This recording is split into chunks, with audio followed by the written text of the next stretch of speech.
윤석열 대통령과 명태균 씨의 통화 육성 공개가 적지 않은 파장을 불러온 가운데 오늘 국회 운영위원회 국정감사에서도 여야는 공천 개입 의혹을 두고 충돌했습니다.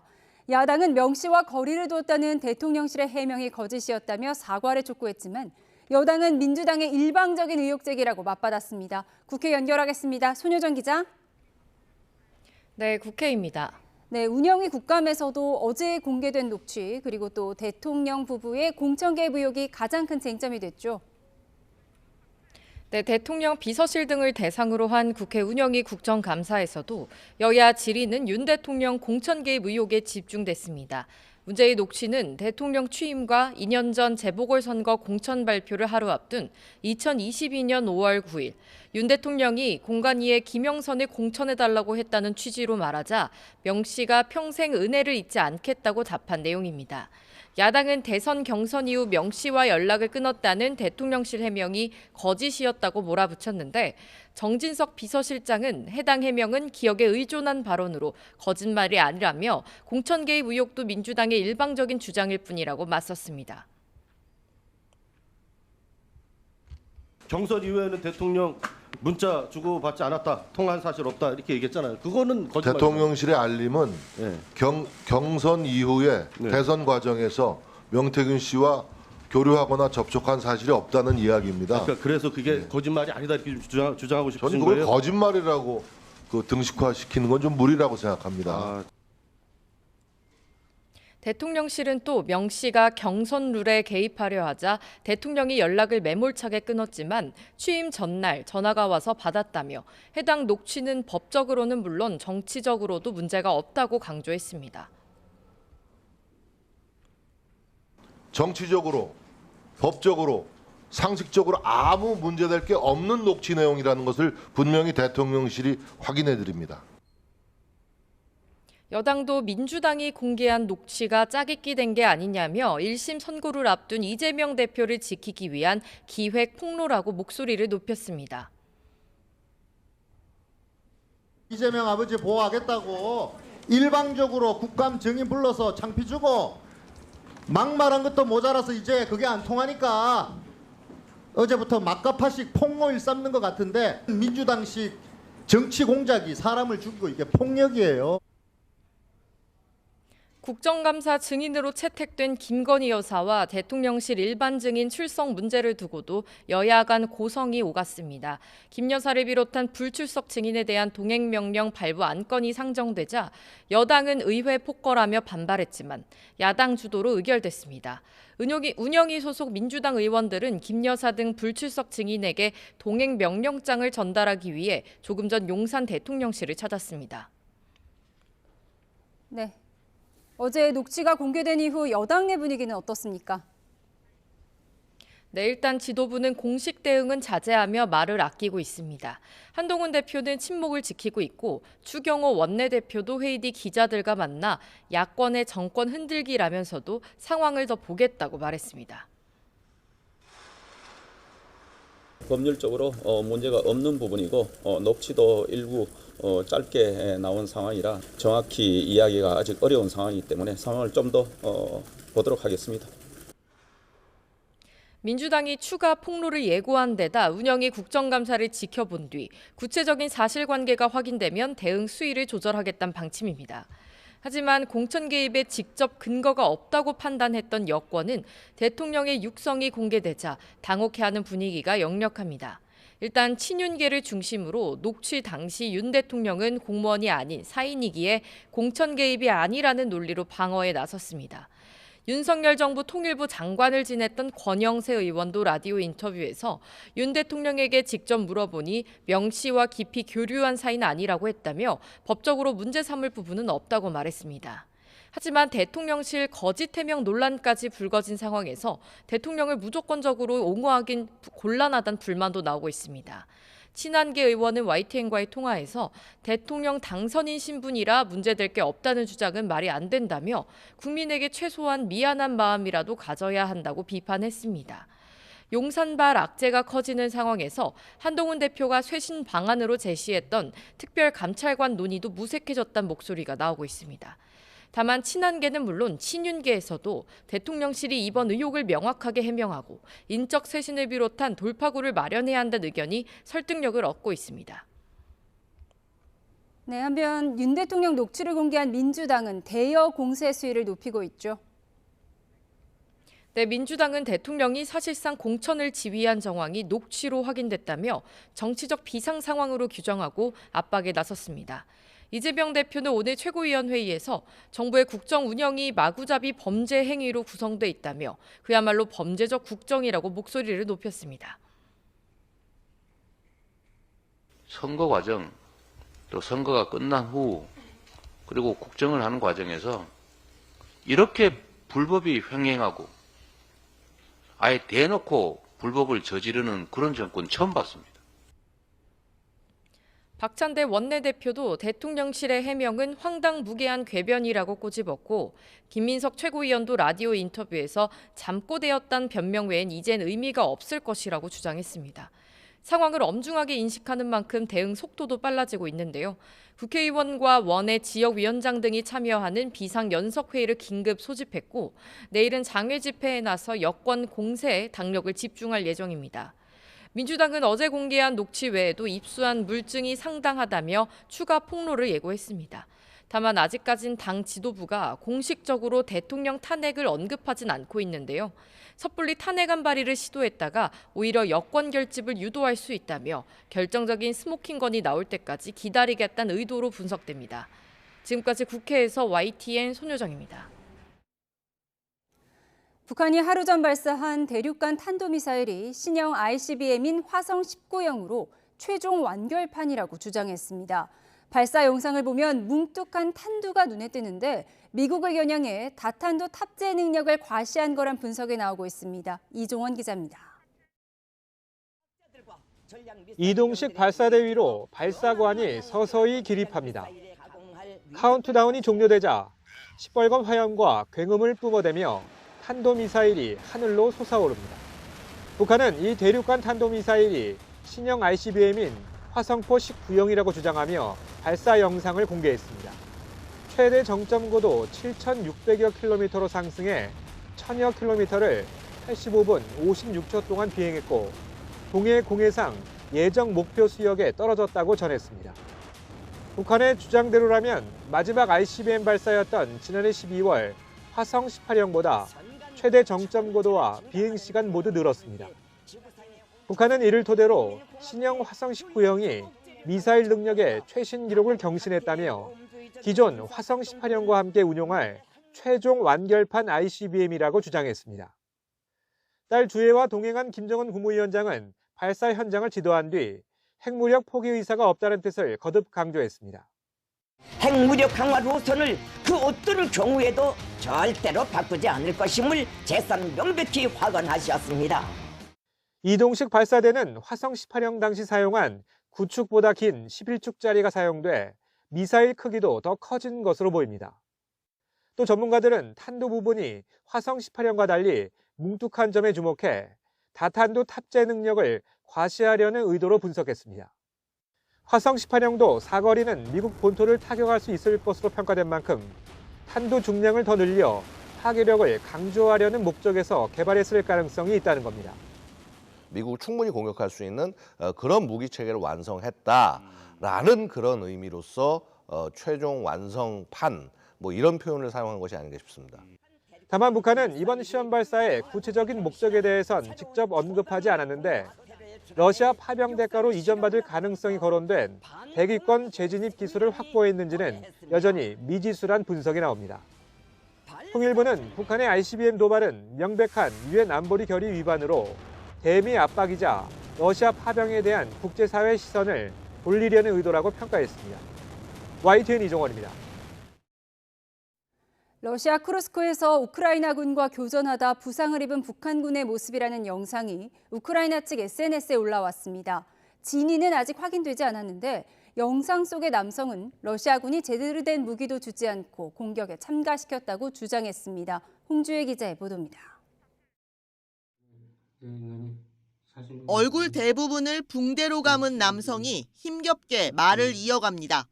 한국어 말투에선 북한 억양이 묻어납니다. 친우크라이나 텔레그램 계정에 북한군의 모습이라며 올라온 영상입니다.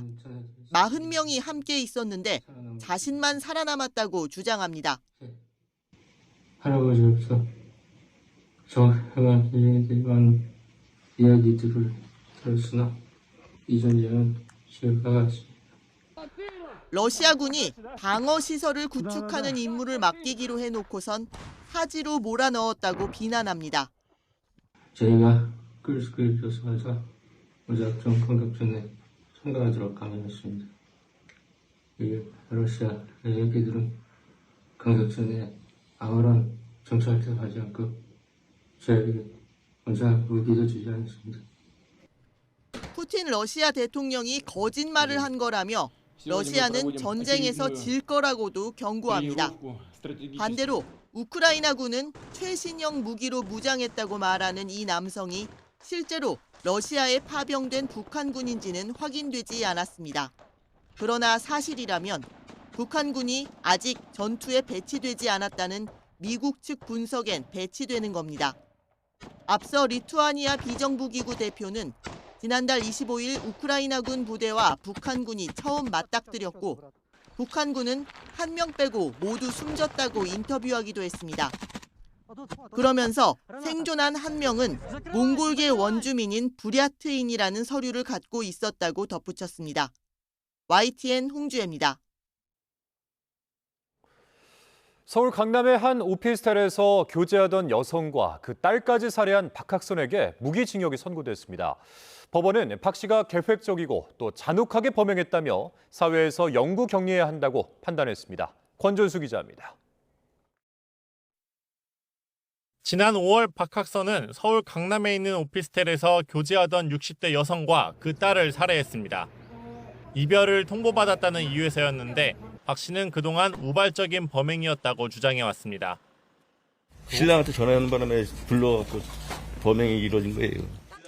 하지만 법원은 박 씨의 주장을 받아들이지 않았고 1심에서 무기징역을 선고했습니다. 박 씨가 평소 피해자를 죽이겠다고 여러 차례 말한 데다 피해자가 도망가지 못하도록 사무실 문을 닫고 범행한 점 등을 고려하면 계획적인 살인이었던 겁니다. 또 그 방법도 집요하고 잔혹했다고 봤습니다. 사회 전반적으로 교제폭력에 대한 경각심과 엄벌의 필요성이 제기되는 점을 비춰 비난 가능성이 크다고도 지적했는데 법원은 박 씨가 지금도 진지한 반성이나 문제성을 인식하는 게 부족하다며 심신미약 정황은 발견되지 않았다고 설명했습니다. 다만 검찰이 사형을 구형했던 만큼 피해 유족은 무기징역 선고에 아쉬워했습니다. 사람이 2명이나 죽였는데 그걸 무기징역 받으면 좀 어이가 없다고 생각하고 다 힘들어하고 있죠, 집에서. 박 씨는 남은 재산을 모두 피해자 유족에게 공탁하겠다는 의사도 밝혔지만 유족은 받을 의향도 없다며 박 씨가 항소심에 가게 된다면 사형이 나오길 바란다고 강조했습니다. 법원은 박 씨를 엄중한 형으로 처벌해야 하지만 사형에 처하는 게 정당하다고 볼 수 있는 명백한 사정이 있다고 단정하긴 어렵다고 봤습니다. 이에 무기징역보다 높은 형이 없어 박 씨를 영구적으로 사회에서 격리하도록 결론 내렸다고 설명했습니다. YTN 권준수입니다. 제21호 태풍 콩레이가 타이완을 지나 중국 본토 연안을 훑으며 지나가고 있습니다. 오늘 밤 이 상하이 앞바다에서 제주 남쪽 먼바다로 빠져나올 전망인데요. 관련 소식 중국 현지 연결해서 이 태풍의 경로와 또 피해 상황들 알아보겠습니다. 강정규 특파원 나오시죠? 네, 베이징입니다. 네, 이 태풍이 지금 어디까지 올라온 겁니까? 네, 지금 제 뒤로 보이는 화면이 중국 본토 저장성 해안가에 설치된 CCTV 촬영 영상입니다. 제21호 태풍 콩레이는 바로 지금 이 지역을 지나치고 있는데요. 아직 상륙 여부는 확인되지 않았습니다. 다만 태풍이 바짝 다가오면서 이 일대엔 24시간 동안 최대 358mm의 비가 쏟아졌습니다. 저장성 정부는 해안과 산간마을 주민 등 28만 명을 대피시켰습니다. 중국 최대 경제도시죠. 상하이에도 밤사이 최대 132mm의 비가 내렸습니다. 11월 강수량으론 1981년 이후 43년 만에 최대치라는 말이 나옵니다. 네, 그리고 태풍에 앞서 타이완을 강타했었는데 피해 상황은 어떻습니까? 네, 태풍은 어제 오후 5시간 동안 타이완 동남부에서 북서쪽으로 관통하고 지나갔습니다. 타이완 중앙재해대응센터는 이번 태풍으로 1명이 숨지고 205명이 다쳤다고 발표했습니다. 앞서 현지 언론들이 사망자를 3명이라고 보도한 것과는 차이를 보였습니다. 타이완 대부분 지역에서 회사와 학교가 문을 열지 않았고 74만 가구의 전기가 끊기기도 했습니다.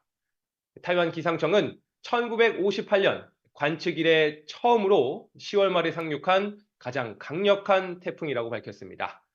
특히 사흘 동안 최대 1,500mm의 폭우를 퍼부은 비구름을 몰고 왔던 만큼 태풍이 제주 먼바다에서 사그라지더라도 대비가 필요해 보입니다.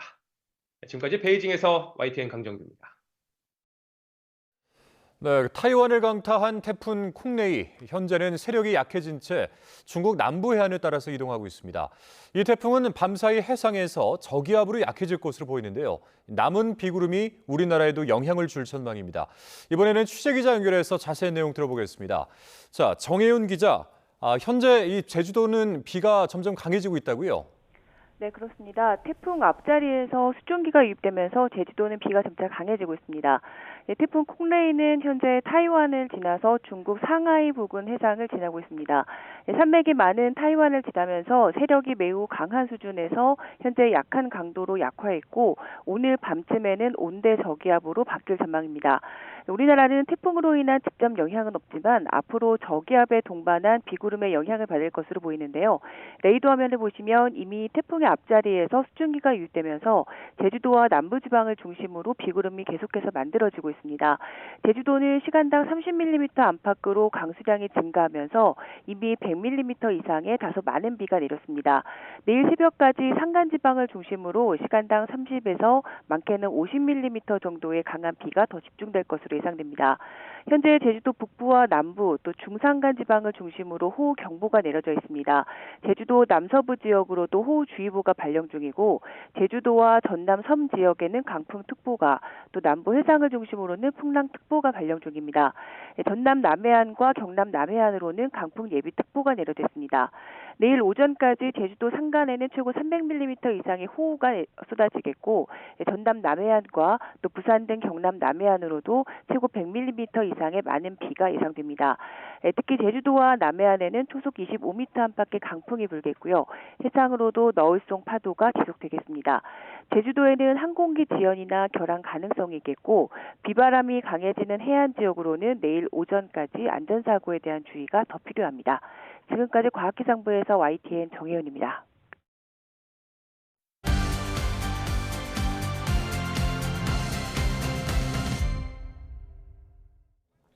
정치의 겉과 속을 들여다보는 정치온. 오늘은 여상원 변호사, 김상일 정치평론가와 함께 날카롭게 분석해 보겠습니다. 두 분 어서 오세요. 안녕하세요. 네, 첫 번째 키워드부터 보고 오겠습니다. 네, 첫 번째 키워드는 19%입니다. 오늘 나온 갤럽 여론조사인데요. 오늘 대통령 직무수행 평가가 처음으로 10%대로 떨어졌습니다. 그래픽 보여주시죠. 네, 한 주 전보다 1%포인트 소폭 떨어진 거지만 20%선 아래라는 점에서 의미를 두는 분석들이 나오고 있습니다. 이 조사 지난 29일부터 어제까지 사흘 동안 이루어졌는데요. 갤럽 측은 조사 기간 사흘 중 마지막 날인 어제 공개된 윤 대통령 당선인 시절 명태균 씨와의 통화 음성 녹음 파일에 대한 반향은 차후에 드러날 것으로 보인다고 분석했습니다. 네, 다음 그래픽 보여주시죠. 보수의 텃밭, 대구 경북이 18%라는 점을 눈여겨봐야 할 것 같은데요. 전국 평균보다 낮습니다. 8%포인트 떨어진 수치입니다. 다른 그래픽 볼까요? 양당 대표의 직무수행 평가입니다. 한동훈 국민의힘 대표와 이재명 민주당 대표의 긍정평가가 40대 41%로 팽팽한 상황인데요. 두 분과 이 이야기 나눠보도록 하겠습니다. 네, 평론가님. 네. 19%와 20% 뭐 1%포인트 차이인데 숫자는요? 네. 좀 의미하는 바가 클 것 같아요. 그렇죠. 앞수 숫자가 1로 바뀌었다는 것은 심리적 어떤 저지선이라는 게 존재하는 거거든요.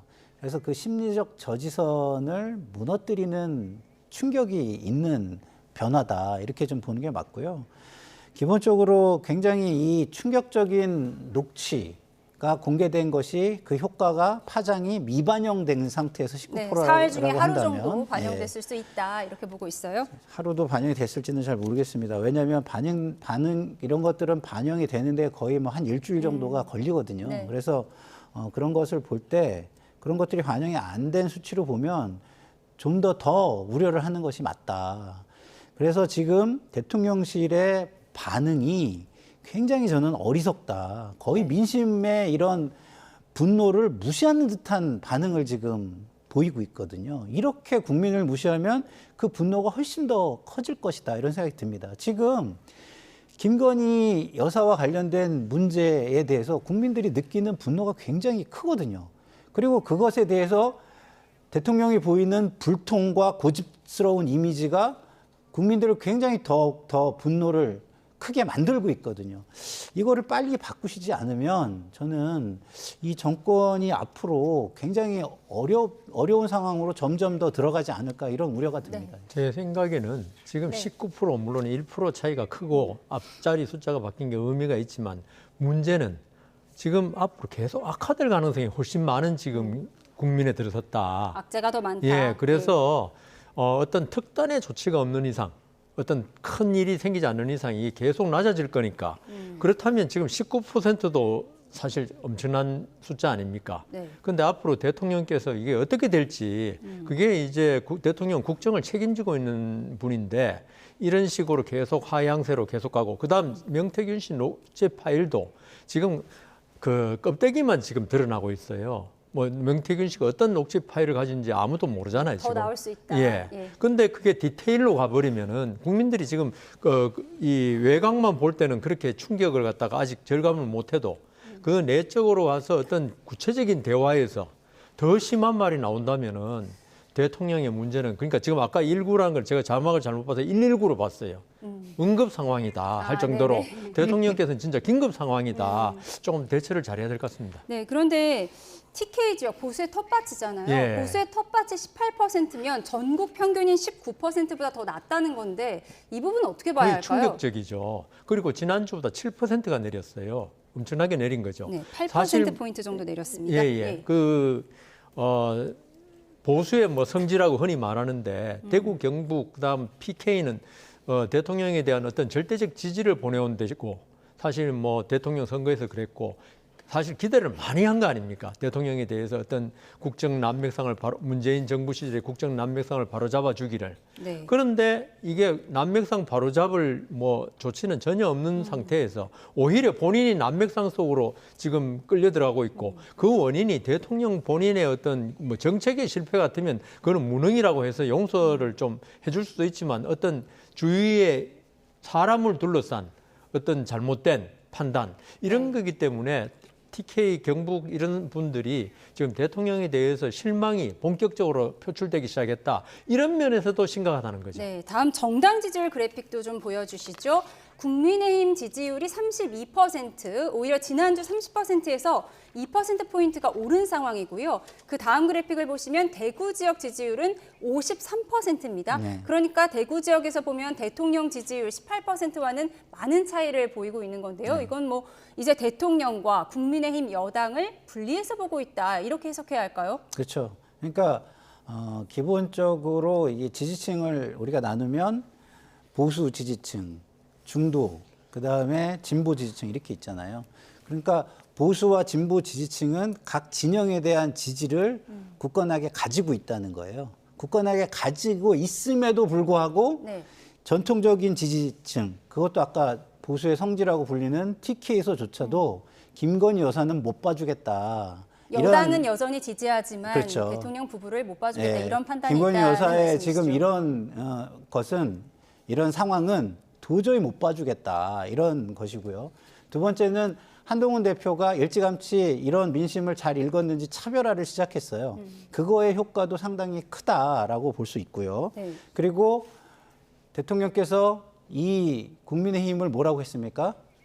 잠깐 플랫폼으로 이용하는 정당이라는 식으로 처음에 입당하실 때 말씀을 하셨잖아요. 원래 여기로 오려고 한 게 아닌데 플랫폼이 필요해가지고 했다 그랬잖아요. 그래서 그래 우리가 플랫폼이니까 플랫폼으로서 우리는 딴 사람을 선택하겠다. 플랫폼에 그 싣고 갈 사람을 손님을 딴 사람을 태우겠다. 지금 이렇게 지금 생각하는 거 아닌가 싶습니다. 한동훈 대표의 차별화를 말씀하셨는데요. 또 하나 눈여겨볼 만한 항목이 있습니다.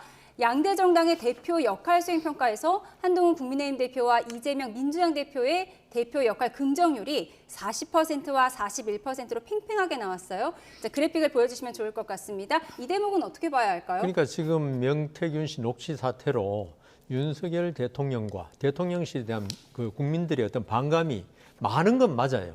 그런데 지금 국민들은 그렇다고 해서 이재명 대표가 이걸 뭐 탄핵, 뭐 지금 나중에 또 이야기하는 개헌, 뭐 이런 문제로 나가는 게 과연 이재명 대표가 어떤 국립민복, 그러니까 국민을 위한 진심에서 나온 이야기인가 여기에 대해서 의구심을 가지고 있다고 봐요. 오히려 11월 15일, 11월 25일 본인에 대한 두 가지 재판을 앞두고 그리고 내일 지금 뭐 서울에서 대규모 집회가 있다고 그러는데 여기서 어떤 자기의 사법적 리스크를 해소하기 위한 어떤 그 과제로 그러니까 그런 동기로 삼고 있지 않느냐. 그러니까 이재명 대표에 윤석열도 반대하지만 이재명의 어떤 이 정치적인 어떤 이런 과정 이것도 우리는 동의하지 않는다. 그래서 이렇게 나온 거고 아까 그 한 대표하고 윤석열 대통령 얼마 전에 독대도 하고 했지만은 거기서 사실 뭐 아무런 접점이 없었고요. 거기서 국민들은 윤석열 대통령보다는 한 대표의 어떤 이런 정치적인 견해에 대해 동의한다. 이게 결국 정당 지지도가 비슷, 그다음 그 양당 대표의 지지도도 비슷 이렇게 나온 것 같습니다. 그러니까 국민들은 한동훈 대표에게 더 힘을 실어주고 그렇죠. 있다라고 분석을 해주셨는데 그런데 이번 녹취 사태에 네. 대해서 한동훈 대표 아직 침묵하고 있거든요. 네. 어떤 입장을 언제 낼 거라고 보세요? 한동훈 대표가 침묵하기 좋게 대통령실이 알아서 행동을 해줬죠. 어떻게요? 즉각적으로 반응을 했잖아요. 네. 해명을 했잖아요. 그 해명에 대해서 해명의 한동훈 대표는 할 말이 없다. 아니죠. 그게 아니라 해명의 수위를 볼 때 최종 책임을 가지고 가장 무게감 있게 해명을 할 수 있는 곳이 어딘가요? 대통령실이잖아요. 근데 거기보다 수위가 낮은 위치에 한동훈 대표는 있기 때문에 대통령실이 반응을 안 했다면 굉장한 압박이 반응을 하라는 압박이 왔겠지만 대통령실이 이미 반응을 했기 때문에 한동훈 대표가 반응하지 않은 게 그렇게 큰 문제가 되지 않아요. 그럼 계속 반응을 안 할 거라고 보세요? 그렇기 때문에 한동훈 대표는 시간을 벌은 거죠. 언젠가는 반응을 해야 해요. 그렇지만 지금 여론이 과히 좋지 않은 상황에서 굳이 지금 더 나올 녹취가 있을지도 모르고 이 파장이 어디로 흘러갈지 모르는 상황에서 섣불리 반응을 할 필요는 없다. 침묵이 금이다. 그런 것보다는 그런 상황을 대통령실이 만들어줘서 한동훈 대표 입장에서는 내심 고마울 거예요. 왜냐하면 시간을 좀 벌어준 셈이거든요. 대통령실이 답을 안 했다고 생각해 보세요. 누구에게 가장 먼저 마이크가 오겠습니까? 한 대표겠죠. 원내대표와 한 대표한테 오는 거예요. 근데 추경호 대표는 반응을 했잖아요. 왜? 대통령과 동기화가 대통령실과 동기화가 싱크로나이즈가 거의 100% 가깝게 돼 있기 때문에 바로 반응을 하잖아요. 근데 한동훈 대표 같은 경우는 차별화에 나섰기 때문에 민심을 읽을 필요가 있다라는 상황을 가지고 있는데 그 상황을 오히려 더 도와준 게 대통령실이 됐다. 저는 이렇게 봅니다. 제가 생각할 때는 지금 윤한 갈등 속에서 지금 민심이 완전히 공격하고 있는 마당에 한동훈 대표까지 가세해가지고 민심에 공격하는 게 이게 물론 그렇게 해야 될지는 모르지만은 그 어떤 정서상 좀 어렵다. 그리고 지금 한동훈 대표가 검찰 출신 아닙니까? 지금 이 명태균 녹취록에 자세한 내용 앞으로 어떻게 전개될지 모르는 상태에서 사실관계를 지금 잘 모르는 상태에서 윤석열 대통령에 대해서 뭐 공격을 한다거나 이거는 한동훈 대표가 검찰 출신이라는 면에서도 사실관계 파악이 안 된 상태에서 하기는 어려울 것이다. 그래서 지금은 자기는 가만히 있는 게 낫죠. 가만히 있는 게 낫다. 또 하나 저는 그런 부분도 있다고 봐요. 전략적으로 볼 때 한동훈 대표가 변화와 쇄신을 하는데 힘이 딸리잖아요. 근데 이 여론이 어디로 흘러가느냐에 따라서 좀 기다리면 쇄신과 변화의 모멘텀으로 활용될 수도 있다라는 전략적 판단도 있을 거예요. 대통령을 옹호할 것이냐, 변화와 쇄신 쪽으로 아예 모멘텀을 가져갈 것이냐, 이 판단을 하는데도 시간을 벌 수 있다. 네. 그거는 대통령실이 그 시간을 만들어준 것이다. 이런 생각이 듭니다. 네, 한동훈 대표는 시간을 번 상황이라고 두 분 모두 분석을 해주셨는데 오늘 국회 운영위에서는 대통령실 국정감사가 열리고 있는데요. 정진석 비서실장이 참석해서 이런 말을 했습니다. 듣고 오겠습니다. 정치적으로, 법적으로, 상식적으로 아무 문제될 게 없는 녹취 내용이라는 것을 분명히 대통령실이 확인해 드립니다. 윤석열 대통령은 정치 경험도 없고 갑자기 정치 아웃사이더 하다가 대통령 출마하게 됐는데 정치 좀 안다고 하는 사람, 또 게다가 뭐 김종인 박사의 이준석 대표의 뭐 유명한 정치인들을 많이 아는 사람이 이러이런 관점으로 얘기하면 솔깃하지 않습니까? 초반에 그런 조언을 들을 수 있죠. 그러나 지내고 보니까 안 되겠다 싶어서 매정하게 매몰차게 끊은 겁니다. 끊고 연락을 안 한 거예요. 안 하다가 취임식 전날 전화가 온 거. 그 사람도 뭐 초반에는 조언도 하고 도왔으니까 전화 받아서 감사 전화, 축하 전화. 덕담으로 건넬 수 있는 거 아닙니까? 다음날 취임식도 참석한다고 하니까. 그게 전부입니다. 이걸 갖다가 선택적으로 발췌해가지고 이게 공천 개입이다, 선거 개입이다라고 규정 짓고 일방적으로 몰아가는 것은 이거는 지나친 과도한 정치 공세다. 저는 이렇게 생각합니다. 앞서 추경호 원내대표가 법적으로 문제가 없다는 얘기는 했었고요. 이어서 정진석 비서실장 이렇게 정치적, 법적, 상식적으로 모두 문제없는 녹취다 이렇게 강조를 했거든요. 우선 뭐 법적으로 문제 없다는 부분에 대해서는 어떻게 보세요, 변호사님? 뭐 많은 지금 이야기가 있지만 법조인 입장에서 볼 때는 공직선거법에 분명히 공무원으로 돼 있지 공무원 후보잖아. 네. 뭐 앞으로 취임할 사람은 그게 공직선거법에서 공무원으로 볼 수 없고 왜냐하면 이건 처벌을 가하는 조항이기 때문에 죄형 법정주의에서 엄격하게 해석해야 되고 예를 들어서 공무원 시험 합격했다고 공무원이 되는 건 아니지 않습니까? 다음날 그리고 이거는 공직선거법 공무원이 자기가 신분을 이용해서 어떤 선거에 영향을 끼치는 걸 막기 위한 거지. 임명장을 받기 전이기 그렇죠. 때문에. 그러니까 이 법을 갖다 저는 엄격하게 해석해야 된다. 그러면 법적으로 문제 없는 거는 저는 동의하는데 정치적으로 상식적으로는 이거는 분명히 문제가 있죠. 왜냐하면 대통령 당선자라고 해도 사실 실질적으로 법적인 아니지만 실질적인 권한이 있을 수 있지 않습니까? 그래서 이런 문제가 분명히 있는데 이걸 대통령 참모들 정진석 비서실장도 얘기했지만 이런 데서 어떤 그러니까 보좌가 아주 미약했다.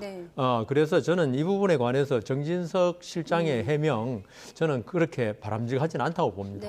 오늘 국민의힘은 강명구 의원 대통령이 박절하지 못해서라는 말도 했습니다. 민주당이 공개한 녹취에 대해서도 민주당이 유리한 대로 편집했을 가능성을 언급했습니다. 대통령이 박절하지 못해서 전화를 좋게 받아준 거다 뭐 이런 해석인 것 같아요. 정말 국민을 무시하고 국민의 어떤 분노를 전혀 생각하지 않는 분들 같아요. 자, 국민들이 이 녹취를 듣고 받았을 충격에 대해서 충분히 설명하고 해명할 책임이 있잖아요, 본인들한테. 그 책임이 있기 때문에 그 정도의 권한을 누리고 있는 거 아닙니까? 그런데 권한만 누리고 국민에 대한 책임은 전혀 하지 않겠다는 사람들이에요. 국민의 상태를 전혀 무시하는 사람들입니다. 다시 말해서 제가 볼 때는 저 자리에 있을 자격들이 없는 분들이에요. 저 자리를 누가 만들어줬는데요. 국민이 만들어준 자리에 가 있는 겁니다, 잠깐. 그런데 국민을 무시하고 저렇게 얘기를 해요? 저건 말도 안 되는 거고요. 반응을 그래픽으로 보여드리고 그러니까 저런 반응들이 제가 볼 때는 대부분 굉장히 권력에 맹종하고 무지성적으로 대한 무조건 방어하려고 하는 그런 모습이라고 저는 보는데 공격이 최선의 방어일 때가 있습니다. 그건 언제냐? 국민이 그 공격을 어느 정도 인정해 줄 때예요. 지금은 그런 상황이 아닙니다. 지금 10%대의 지지율을 가지고 있는 대통령 그리고 그 이유를 제공하고 있는 김건희 여사에 대한 민심을 전혀 생각하지 않고 우리가 충분한 힘을 가지고 있으니까 지금만 버티고 국민들도 우리가 버텨가지고 그냥 무너뜨리면은 결국은 자포자기하고 나자빠질 거다. 이렇게 생각하고 있는 것으로 보이는데 정말 착각들 하시는 겁니다. 지금 그럴수록 이렇게, 국민들은 더 분노할 겁니다. 지금 이렇게 방어하면 국민들이 더 분노할 거다라고 분석을 해주셨는데 반면 친한계의 입장은 다릅니다. 박상수 국민의힘 대변인의 인터뷰 내용 듣고 오겠습니다. 또 민주당이 또 추가적인 녹취에 대한 이야기도 꺼냈어요. 예. 민주당의 카드가 다 나와오지 않은 상황입니다. 예. 우리 당도 이 부분에 대해서 다 알지 못하는 상황이에요. 지금 시점에서의 평가는 조금 빠르다는 생각이 듭니다. 논평도 자제하실 예정이십니까? 예를 들어서 대증적으로 논평이 이렇게 빡빡 나왔다. 근데 그걸 탄핵하는 증거가 저쪽에서 나와버린다. 예. 그러면 그 논평이 굉장히 우스워지는 거죠. 네, 그래서 일단은 민주당이 지금 11월 2일까지는 예. 자기들의 어떤 하나의 구판을 열었습니다. 이 구판에 나오는 것들을 다 봐야죠.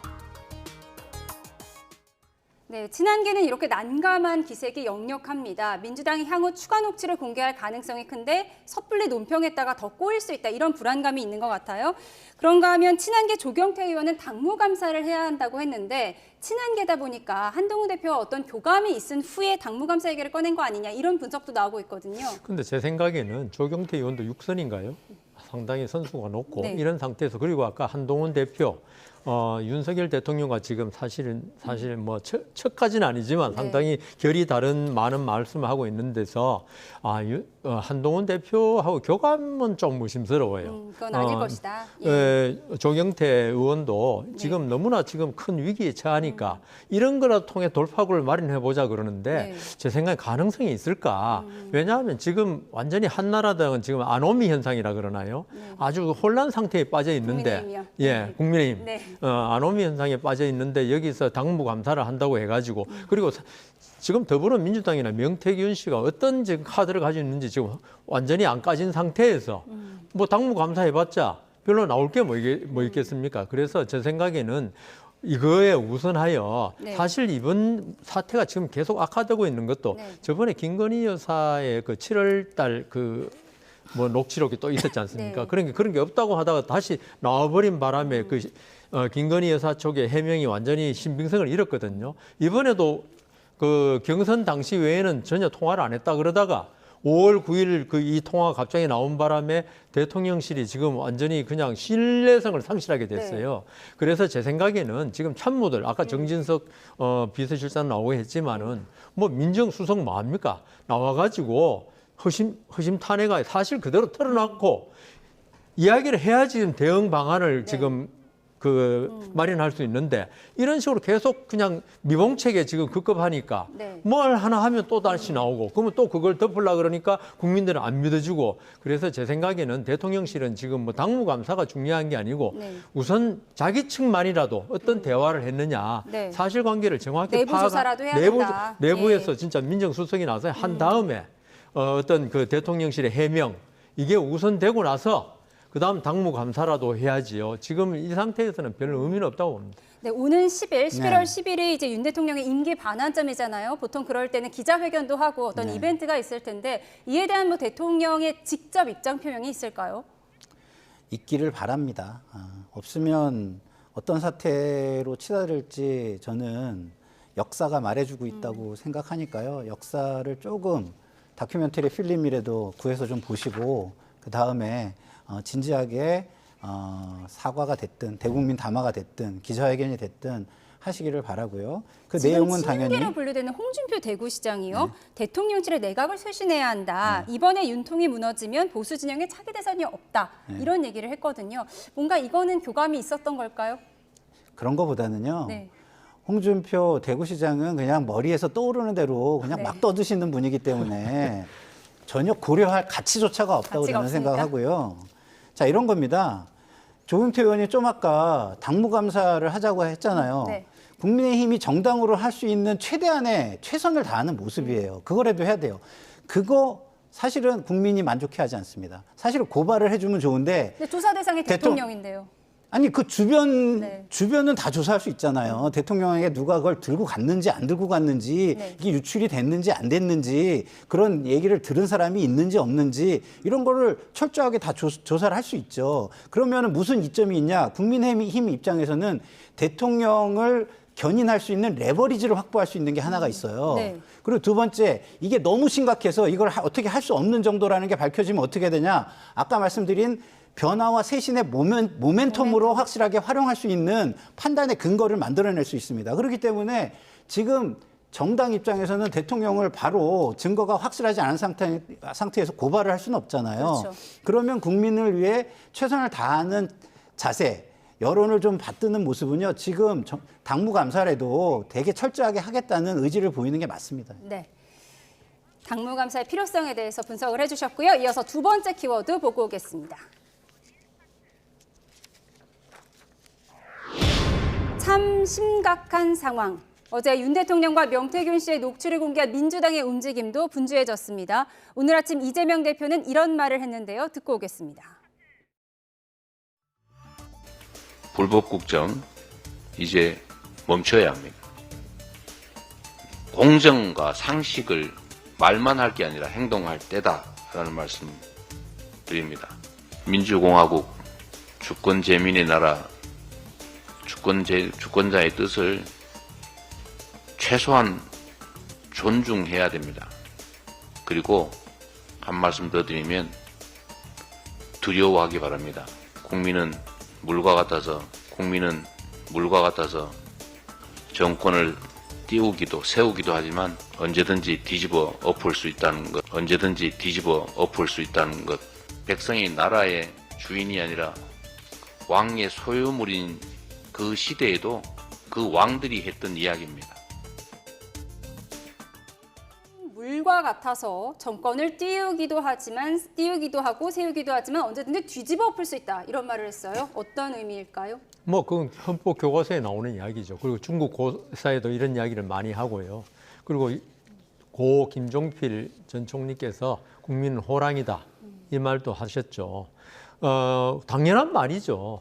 그런데 이제 이재명 대표가 이런 말을 할 때 과연 아까 제가 초두에 말씀드린 바와 같이 이 이재명 대표의 그 어떤 순수성, 네. 여기에 대해서 이재명 대표의 어떤 정치인이기 때문에 정치인은 자기 정치적 이유 분리에 따라서 이런 말을 할 수 있고 한데 과연 그게 그 이재명 대표가 그 윤석열 대통령이 정말 잘 되기를 바라면서 하는 이야기일까? 오히려 저는 내일 그 집회, 네. 그다음 아까 말씀드린 두 가지 선고를 앞두고 어떤 사법 리스크에서 본인은 이게 윤석열 대통령 이런 그 잘못된 윤석열 대통령이 지휘하는 검찰의 탄압으로 내가 재판받고 있는 것이다. 한 번 더 정당성을 검찰 탄압의 그 이유를 대는 게 아닌가. 그러니까 원론적으로는 맞는 말이다. 그렇지만 이재명 대표가 어떤 사법 리스크가 없는 사람이 이런 말 할 때는 오케이. 그럴 수 있는데 이거는 조금 보는 시각에 따라서는 네. 꼭 그대로 순수하게 받아들이긴 힘들다 이런 생각이 듭니다. 네, 민주당이 어제 녹취를 공개했고요. 오늘은 대통령실 국감이 있고 내일은 말씀하신 것처럼 장애 집회가 있습니다. 이재명 대표 어제도 정의의 파란 물결로 서울역을 뒤엎어달라 이런 얘기를 했습니다. 네. 이 민주당의 일정을 어떻게 보세요? 민주당은 뭐 어떤 그림이 필요한 거잖아요. 뭐 이게 어쨌든 전략을 세우는 거는 사람마다 조금 다르게 전략을 세울 수 있어요. 그래서 뭐 지금 책임 있는 위치에 있는 분들이 세운 전략이라 뭐 그거는 나름대로 존중을 해줘야 되겠지만 저는 제가 만약에 책임 있는 위치에 있다면 저는 조금 전략을 다르게 세울 것 같아요. 어떻게요? 아까 우리 여론조사에서 보셨죠? 네. 보수와 진보 지지층이 그대로 결집해서 유지를 하고 있어요. 그럼 중요한 거는 관망하는 중도를 끌어들이는 게 제일 중요하거든요. 근데 파란 물결만 덮어서 중도가 움직이지 않으면 그러면은 그거는 승부가 나나요? 그건 강성 지지층을 위한 이벤트다라고 보세요? 그렇기 때문에 저는 오히려 이럴 때일수록 공간을 열어주는 게 자기들이 빠지고 그 압력 속에 새로운 물이 들어오게 해주는 게 낫다고 봐요. 예를 들어서 민주당은 제가 볼 때는 종교 지도자들이라든가 학계의 지도자들이라든가 이런 분들을 찾아다니면서 호소를 하는 게 더 맞습니다. 네. 책임 있는 모습을 보여주세요. 그래서 곳곳에서 시국선언이 나오고 그분들이 먼저 광장으로 나갈 때 정당은 거기에서 뒤따라 나가는 모습으로 따라간다면 제가 볼 때는 훨씬 더 크게 이 판을 제대로 힘있게 가져갈 수 있다라고 저는 생각을 하거든요. 그러니까 너무 짜여진 플랜보다는 공간을 열어놓는 것이 더 현명하다. 이렇게 보시는 그렇죠. 거죠? 어쨌든 지금은 네. 중도가 여론조사를 봐도 어느 정도는 관망을 하고 있잖아요. 근데 굉장히 분노하면서 관망을 하는 건 뭐냐면 내가 들어갈 공간이 없어 보이기 때문이에요. 네. 그래서 들어갈 수 있는 공간이 이거는 당신들의 공간입니다라고 이렇게 펼쳐주는 게 오히려 나은 전략이 아닐까 저는 개인적으로 이재명 그렇게 대표 1심 선고를 앞두고 조바심 내는 거다 이런 분석도 있잖아요. 저는 그렇게 얘기하는 거는 오히려 물타기라고 생각을 합니다. 왜냐하면 이게 사법 리스크 발언이 여기에 조금 더 들어가 있지 않잖아요.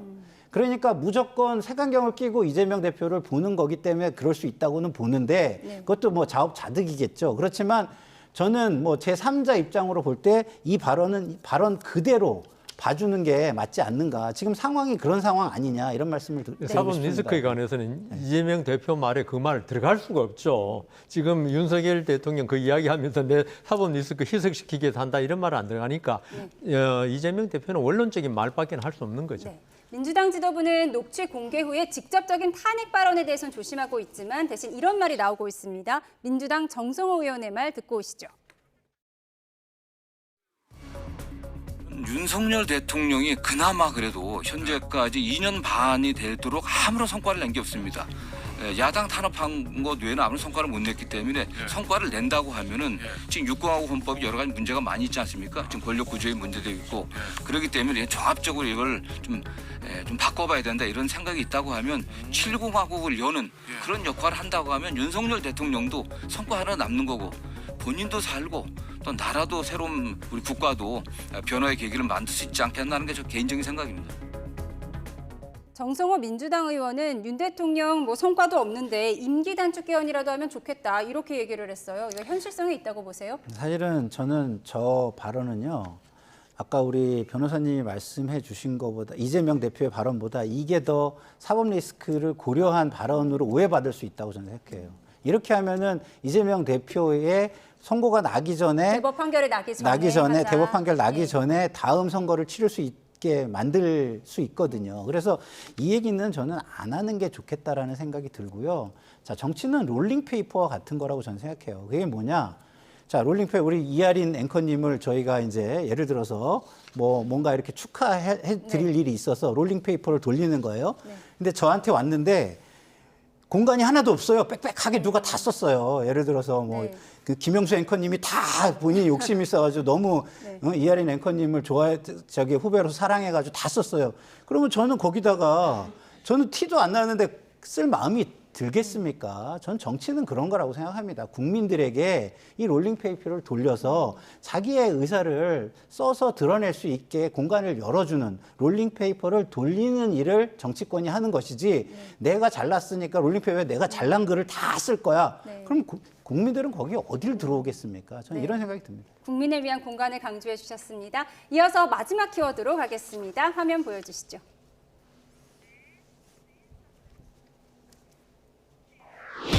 불태우러 간다. 검찰도 명태균 씨에 대한 수사를 본격 시작했습니다. 어제 명 씨 자택에 대한 추가 압수수색에 나섰는데 명태균 씨 한 언론과의 인터뷰에서 이런 말을 했습니다. 듣고 오겠습니다. 아니 아버지 묘에 묻어놓으면 영장이 안 나오잖아요. 아버지 묘소에 영장을 칠 수 있어요? 거기가 제일 안전하네. 아니 나는 저기 있다고 내가 거짓말해요. 증거인멸도 아닌데 뭐. 예, 저기 있어요. 우리 아버지 산소에. 그럼 검찰이 알아서 찾아가면 되지 뭐. 뭐 싹 다 불질러버리고 말 거예요. 나는 추적으로 그런 짓 안 해. 그러니까 그냥 싹 불질러버리고 말아버려야죠. 아니 아버지 산소에 묻어둔 증거를 다 불태워버리겠다 이런 발언인데요. 어떻게 보세요? 그거는 자기가 윤석열 대통령을 향한 공격 자료로 삼을 만한 증거를 휴대폰 4개 정도인데요. 가지고 있다는 이 말 같아요. 그래가지고 윤석열 대통령이 자기가 지금 검찰 수사를 받고 있지 않습니까? 그러니까 윤석열 대통령과 같은 배를 타고 나를 살려주면 당신도 살고. SOS를 청했다. 그렇죠. 예. 그래서 그러는데 지금 이 명태균 씨 말이 지금 모순이 있는 게 저번에 말할 때는 그 화장해가지고 산소가 없다고 그랬어요. 근데 갑자기 오늘 산소가 있다면서 거기에 휴대폰 4개를 묻어놨다 그러는데 만일 그런 마음이 있었으면은 지금 언론에 이런 이야기 할 필요 없이 불태우면 되죠. 그러니까 윤석열 대통령을 해서 집요하게 나를 살려달라 검찰에 압력을 가해서 지금 이 말하고 있는 건데 이런 면에서 명태균 씨가 우리가 아까 그 짧은 녹취 5월 9일 녹취 때문에 윤석열 대통령 비판도 했지만 이 명태균 씨 자체도 지금 문제가 많고 신빙성이 아주 의심스러운 사람이다 이런 생각이 듭니다. 네. 저렇게 신빙성이 없는 사람에게 대통령 부부가 다 휘둘리고 오선의 김영선 의원은 김건희가 오야고 김건희가 권력인데 당신이 뭐야 시키는 대로 해 이런 소리를 듣고 앉아 있습니다. 국민들이 지금 땅을 칠 일이 아닙니까? 네. 저는 지금 저렇게 명태균 씨가 저렇게 얘기하는 게 평상심을 잃어가고 있다고 봐요. 되게 불안하고 겁이 많이 나고 있는 상황이다 이런 생각이 들어서 검찰이 빨리 수사를 해가지고 저렇게 평상심을 잃으면 어디로 튈지 모르잖아요. 네. 그러니까 빨리 수사를 해가지고 이거를 뭔가 명태균 씨에 대한 수사가 제대로 이루어질 수 있게 해주셨으면 좋겠습니다. 어제 뭐 다 불태워버리겠다. 이 녹취가 나간 후로 기자들이 산소를 찾아다녔다고 해요. 뭐 그런 후문도 전해지는데 어쨌든 다 화장해서 산소는 없는 상황이고 도대체 이 명태균 씨의 신빙성을 어디까지 따라가야 할지 이게 참 고민이에요. 명태균 씨의 신빙성을 따라가는 거는 맞지 않다고 봐요.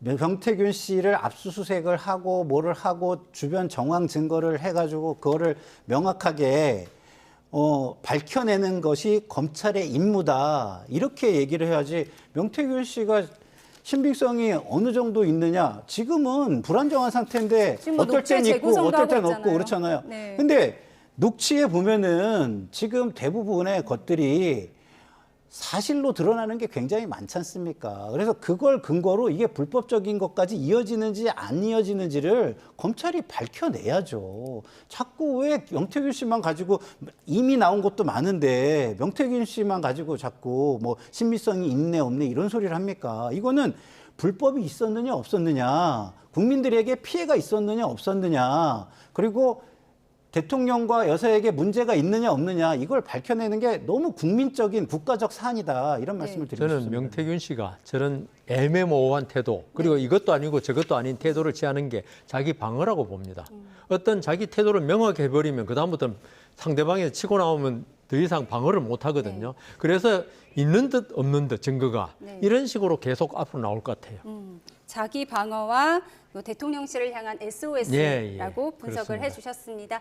네, 오늘 전국 소식 여기까지 짚겠습니다. 지금까지 여상원 변호사, 김상일 정치평론가와 이야기 나눠봤습니다. 고맙습니다.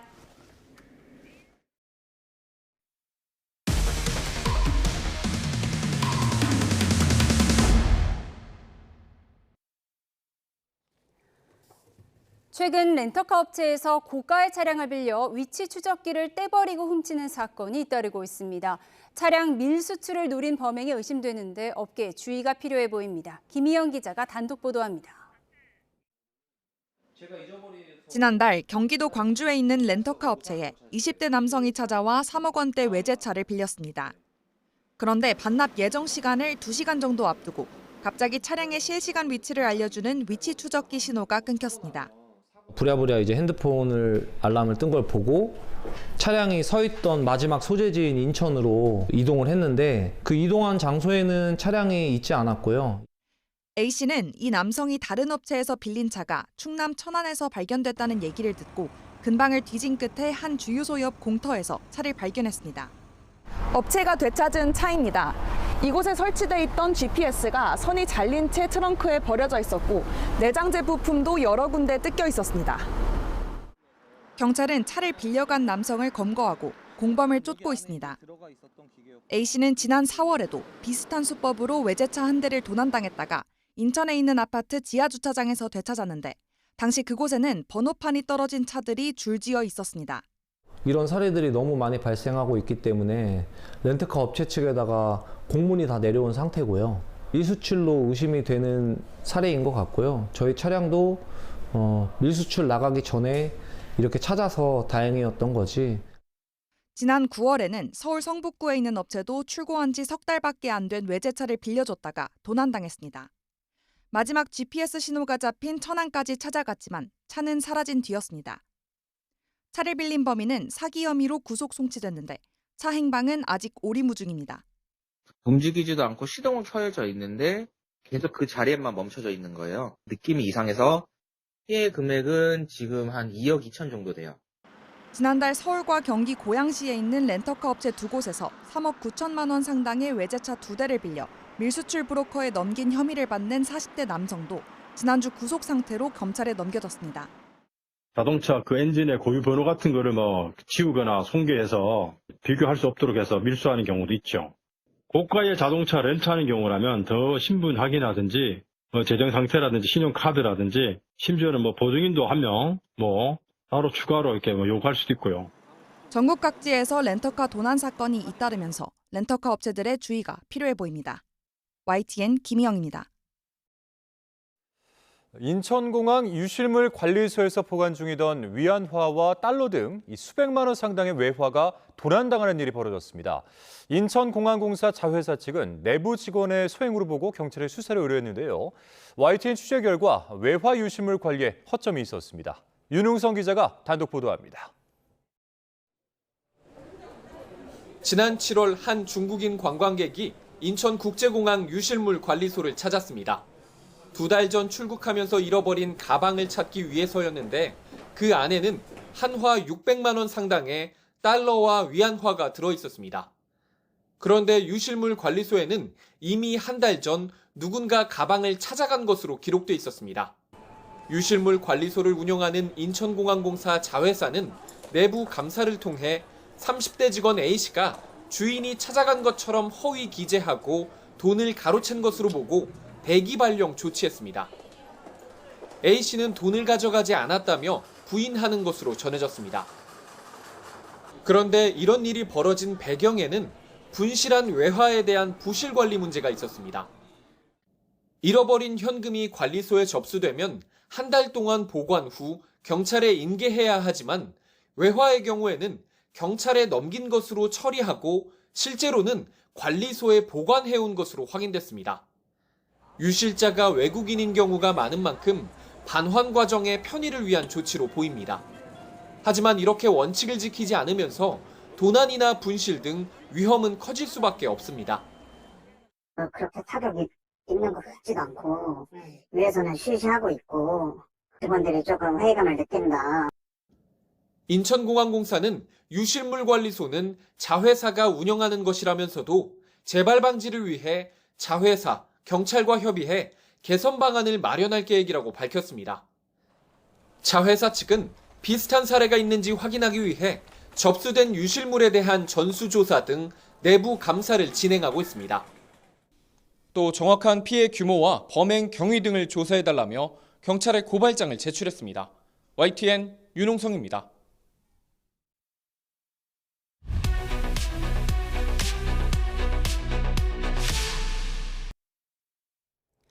러시아에 투입된 북한군으로 추정되는 영상이 하나 공개됐습니다. 네, 크게 다친 모습인데요. 이 남성은 러시아가 무기도 주지 않고 사지로 몰아넣었다 이렇게 주장을 했습니다. 자, 관련 소식 전문가와 함께 자세히 짚어보겠습니다. 김대영 한국국가전략연구원 연구위원 지금 스튜디오에 나와 있습니다. 어서 오시죠. 어서 오세요. 안녕하십니까. 네, 저희가 영상을 하나 준비했는데요. 영상을 먼저 보고 와서 이야기 나눠보겠습니다. 저희가 끌스크립 교수가서 무작정 공격전에 참가하도록 강요했습니다. 이 러시아 들은 공격전에 아무런 정찰도 하지 않고 저에게 먼저 무기도 주지 않습니다. 우리 제 인간이 40명이었는데 제 친구들인 흑철과 경위를 비롯해서 모두 전사했습니다. 제 눈으로 사자들처럼 쌓여있는 러시아 인사들의 시체들과 확인된 탕크와 상하차들을 보았습니다. 홀치는 이 전쟁에서 피할 겁니다. 이 영상의 진위 여부를 저희가 확인할 수는 없는데 어쨌든 북한군으로 추정되는 영상으로 공개가 됐어요. 우크라이나 쪽 텔레그램에 공개됐는데요. 어떻게 보셨습니까? 이게 북한 억양은 확실히 들리는 것 같아요. 사실 이제 우크라이나나 러시아나 그 심리전의 일환으로 이제 인지전이라고 그래서 마치 이제 가짜 정보를 진짜처럼 믿게 하는, 사실 그래서 이제 SNS에서 수많은 여러 가지 작전들을 펼치고 있거든요. 그래서 저는 이게 혹시 딥페이크 영상 아니냐라고 좀 의심이 들어서. 그러니까 위조된 영상 아니냐. 예, 그래서 저도 한 20-30차례 오늘 새벽에 보고 계속 이걸 그다음에 이제 주변에 이제 탈북자분들한테도 뭐 이렇게 전달해서 좀 어떻게 보시냐고 물어보기도 했는데 그분들이 북한 사람이 맞는 것 같다. 맞는 것 같다. 그리고 그 평안도 쪽 사람인 걸로 좀 추정이 된다라는 얘기를 하셔서 뭐 실제 여부는 좀 따져봐야겠지만 개인적으로 봤을 때는 50% 이상은 확실한 것 같이 보이는데, 그러니까 뭐 특히 이제 억양적인 측면 이런 걸 봤을 때는 북한 사람이 아닐까 이렇게 좀 생각을 하고 있습니다. 그러면 이제 이 내용을 보면은 뭐 러시아가 정찰도 안 하고 무기도 안 줬다, 뭐 사지로 내몰았다 이런 내용들을 이제 주장을 했는데 이것도 이제 사실로 저희가 좀 받아들일 필요가 있어 보이네요. 그러니까 이제 우크라이나를 잘 보면 특히 이제 러시아 측 같은 경우에는 실제로 저런 사례들이 굉장히 많습니다. 심지어는 이제 러시아군 같은 경우에는 전차라든가 장갑차라든가, 그러니까 뭔가 돌격을 할 때 지원을 해줘야 되는 장비들이 지금 계속 파괴되면서 사실 그냥 이 맨몸으로 더 돌격하는 경우도 굉장히 많아요.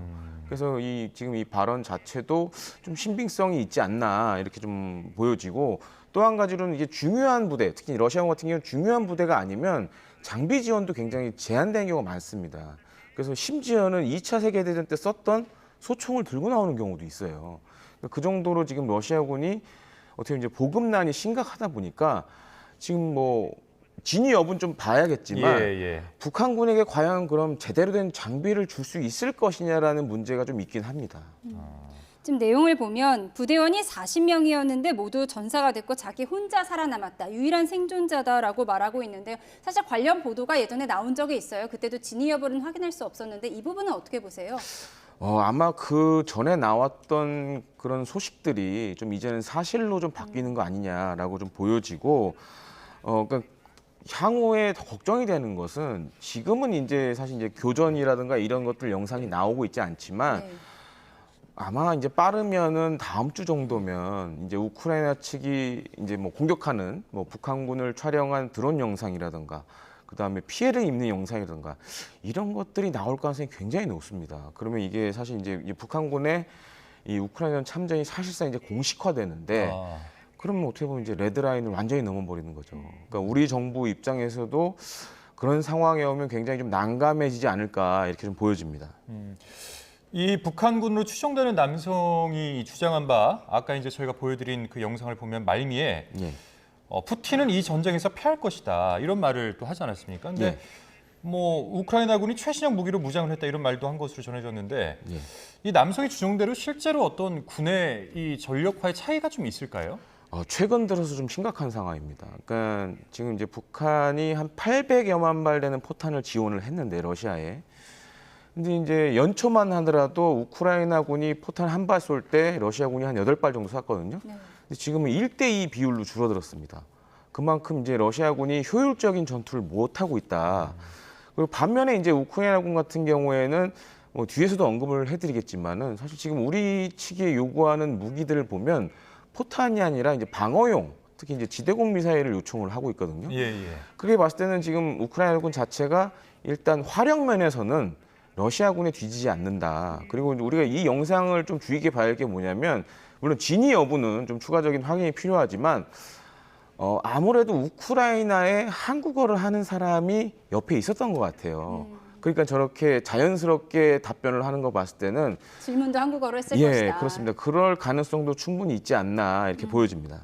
그 우크라이나의 현대적 능력이 약하지 않다라고 말씀을 하셨는데 사실 북한군의 현대적 능력은 떨어진다 이런 분석도 있잖아요. 맞습니다. 사실 이제 냉전 시절 같은 경우에는 북한군이 뭐 베트남전이라든가 중동전 그리고 아프리카의 내전, 심지어 이제 시리아 내전에도 참가했던 이제 군사 고문단을 보내서 실제로 작전을 펼쳤던 그런 이력들이 좀 있습니다. 그런데 냉전 이후에는 사실 그런 것들을 많이 안 해왔거든요. 또 한 가지로는 지금 이제 러시아에 지금 파병된 북한군들도 어떤 문제가 있냐면 이제 냉전 시절에는 북한군들이 소련으로 유학을 많이 갔습니다. 이제 소련 군의 군사 학교 가서 이제 교육도 받고 이래서 러시아어를 좀 출중하게 했는데 이 소련에서 러시아로 바뀌면서 이제 관계가 소원해지면서 지금 러시아어를 하는 사람들이 많이 없다라는 거예요. 그래서 지금 이렇게 그래서 이제 영상이 나오고 있는데요. 러시아군 같은 경우에도 지금 뭐 이 한국어를 배우고 있고, 그다음에 북한 지금 가 있는 파병된 병력들도 러시아를 배우는 상황이거든요. 그래서 이런 의사소통이 사실 군사 작전에서 굉장히 중요합니다. 그런 측면에서 굉장히 지금 취약점을 보이고 있다라고 이렇게 판단을 할 수 있을 것 같습니다.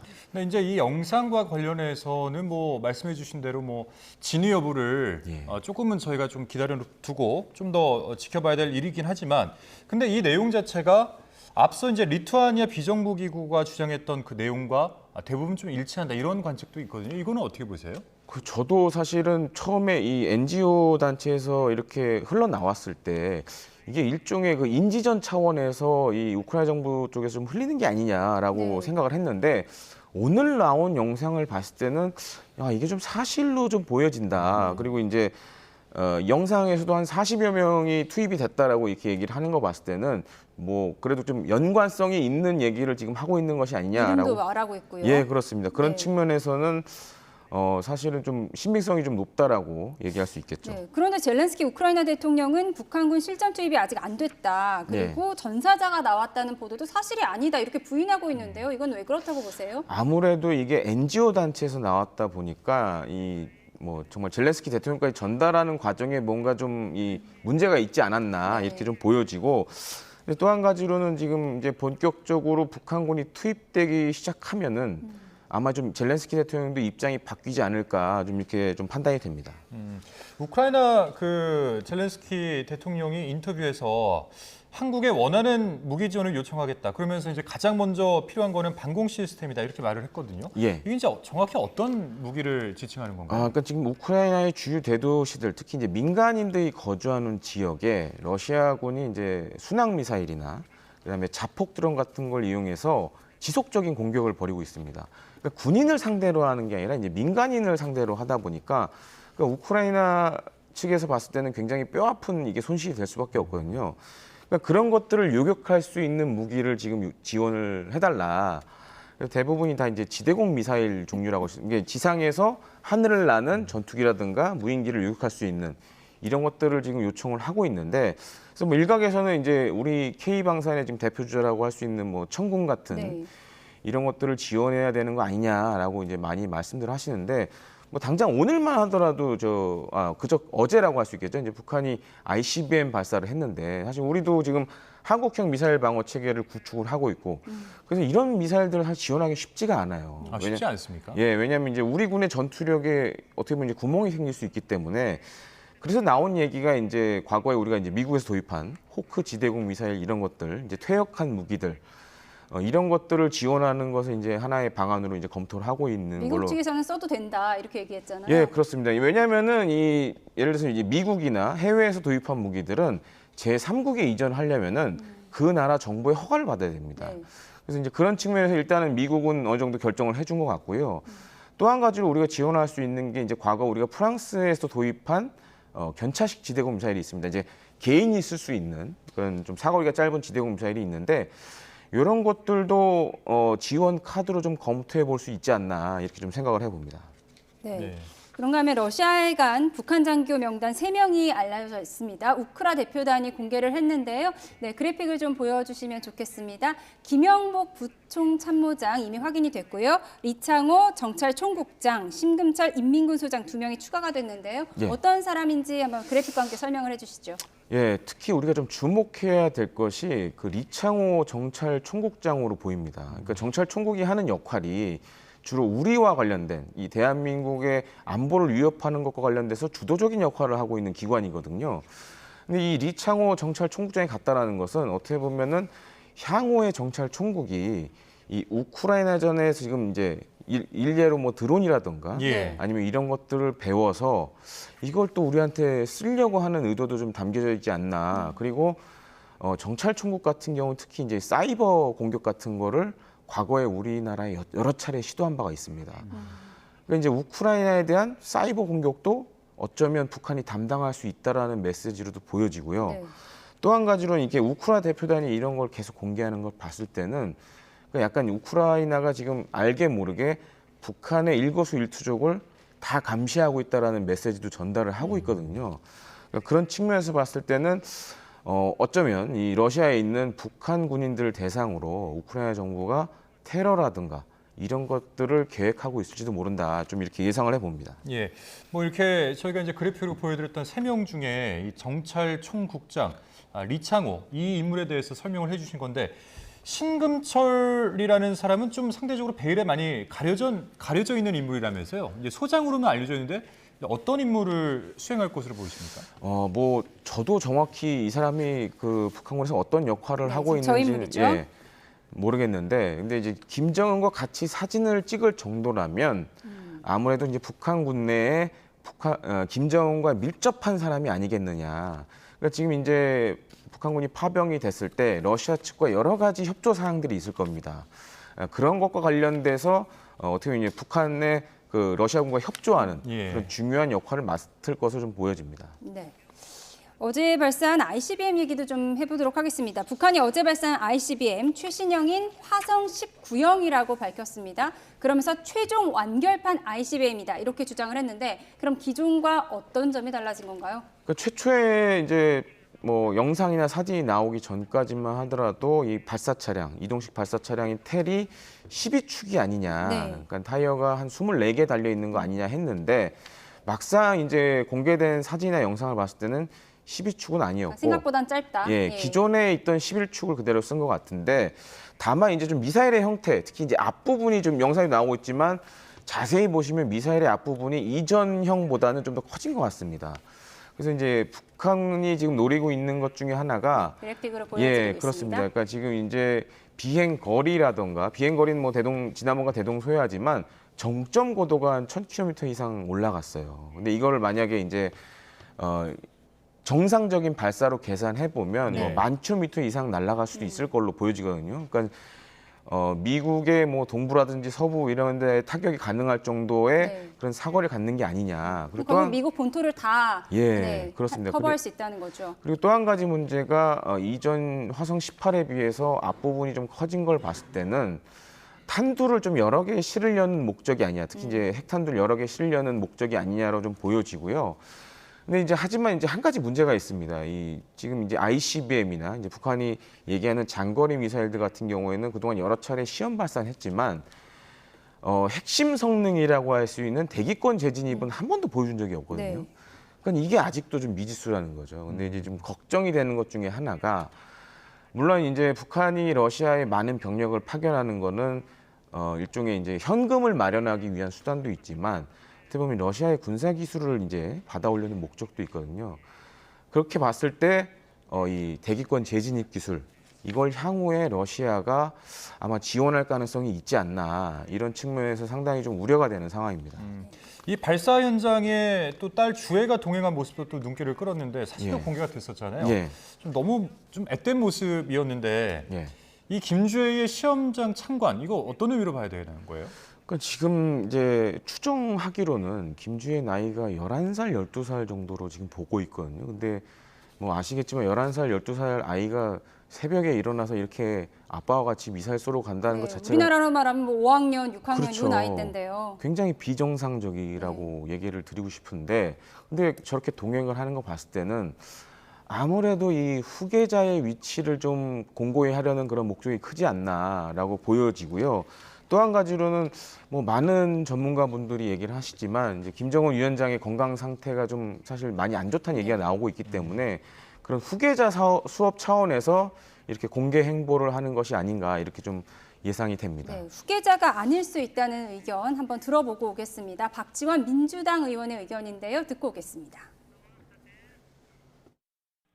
우리 국정원이 먼저 김주애 오빠, 즉 김정은의 큰 아들이 어디에 있는가 이것도 밝혀져야 되지만은 만약 김정은이 아들이 없다고 하면은 저 봉건적 그런 사이이기 때문에 아들을 어떤 방법으로든지 생산했을 거다.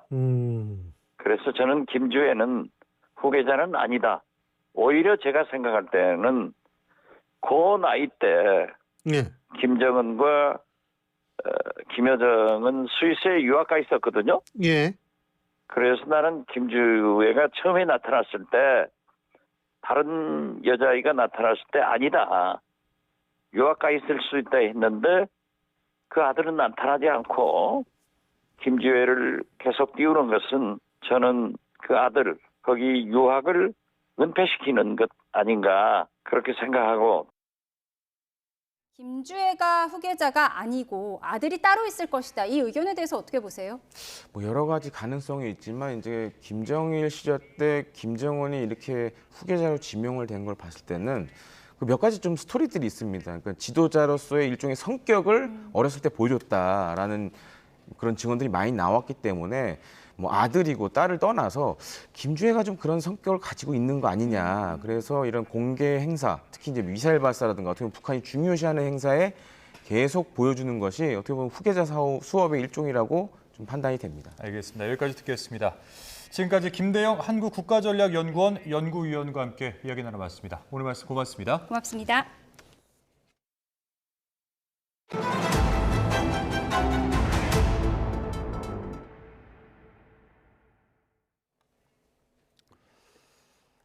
네, 고속도로 위에 돼지들이 이리저리 돌아다니고 있습니다. 어림잡아 봐도 30마리는 훌쩍 넘는 정도인데요. 자, 차량 밖으로 나와서 상황을 지켜보는 운전자들 역시 당황스러움이 역력해 보입니다. 오늘 오전 9시 40분쯤 경북 고령군 광주대구 고속도로에서 돼지를 싣고 달리던 화물차가 넘어졌습니다. 다행히도 다친 사람은 없었지만 돼지 30여 마리가 도로에 한꺼번에 쏟아지면서 경찰이 먹이를 주는 등 수습 작업을 벌였는데요. 경찰은 화물차가 빗길에 커브를 돌다 사고가 난 것으로 보고 있습니다. 네, 이번에는 뉴질랜드입니다. 오클랜드에 있는 한 고속도로인데요.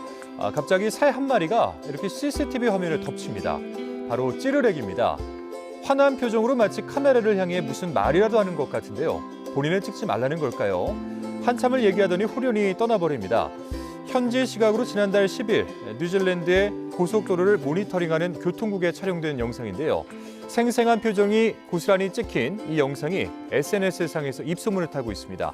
뉴질랜드에서 이 새는 해충이라고 합니다. 동화 속 상상이 현실이 됐습니다. 한 남성이 절벽 꼭대기에서 거침없이 몸을 던지는데요. 그리고 마치 애니메이션 주인공 알라딘처럼 양탄자를 타고 하늘을 납니다. 엄청난 속도에도 여유롭게 허공을 가르는데요. 컴퓨터 그래픽이 아닙니다. 진짜입니다.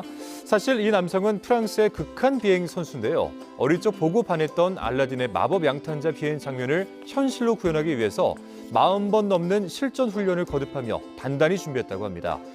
베이스 점프, 윙 슈트, 패러글라이딩 등 극한 비행 관련 경력만 20년이 넘었지만 그래도 양탄자 비행이 쉽지는 않았다는데요. 하지만 포기하지 않았습니다. 이 놀라운 도전 정신과 끈기로 눈을 의심케 하는 볼거리를 선사했습니다. 초박빙으로 진행되는 이번 대선의 경합주 가운데 하나, 펜실베니아주는 선거인단이 19명으로 가장 많아서 핵심 승부처로 꼽히고 있습니다. 여론조사에서 지역 민심은 아직 예측 불허인데 현장의 민심 분위기는 과연 어땠을까요? 펜실베니아에서 이순영 특파원이 전해드립니다. 7개 경합주 중에서 선거인단이 19명으로 가장 많아 이번 미 대선의 승부를 가를 최대 격전지 펜실베니아. 여론조사에서 펜실베니아 민심은 초박빙으로 나타나고 있어 현재로선 예측 불허입니다. 민주당 지지 성향이 강한 대도시 주민들과 공화당 지지 성향이 강한 교외 지역 주민들 간 시소 게임이 될 것이라는 전망은 확실합니다. I'm loath to make a prediction. I think it's all going to depend on how much Philadelphia turns out versus how much of the very rural parts of the state. I think there's a big difference between city voters and voters that are out of the city. I think urban voters are going to lean to Kamala Harris in their voting. 전문가들은 대선에서 선거인단 538명의 과반인 270명 확보를 결정짓는 티핑 포인트 주가 펜실베이니아일 가능성이 크다고 보고 있습니다. 이런 가운데 최근 트럼프 측 인사가 미국령 푸에르토리코를 쓰레기 섬이라고 부른 사건이 중대 변수가 될지 관심입니다. 미국 내 푸에르토리코 출신은 600만 명으로 히스패닉계 중 멕시코 다음으로 많고 펜실베이니아에만 40만 명이 넘기 때문입니다. I want a president who help us to progress to Latinos. 지역 한인들도 영향력을 높이기 위해 적극 나섰습니다. 민주당이든 공화당이든 편을 가리기보다는 우리 한인 유권자들이 가능하면 이번 투표에 모두 나가 투표함으로써 한국의 국익에 도움이 되는 그런 분이 대통령이 되었으면 좋겠습니다. 우리도 목소리를 많이 높이겠습니다. 펜실베이니아는 지난 대선에선 바이든 대통령의 손을, 그보다 4년 전인 2016년에는 트럼프의 손을 들어줬습니다. 막판까지 혼전 양상인 이번 대선에서 미국 시민들은 펜실베이니아의 선택을 그 어느 때보다 초조한 심정으로 지켜볼 전망입니다. 펜실베이니아에서 YTN 이승윤입니다.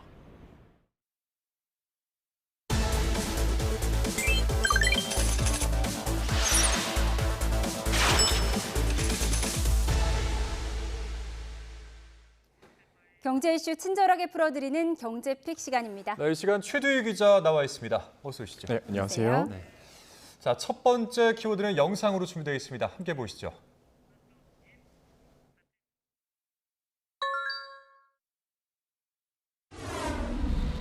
(1963년) 식량난 속에 처음 등장한 한국의 인스턴트 라면.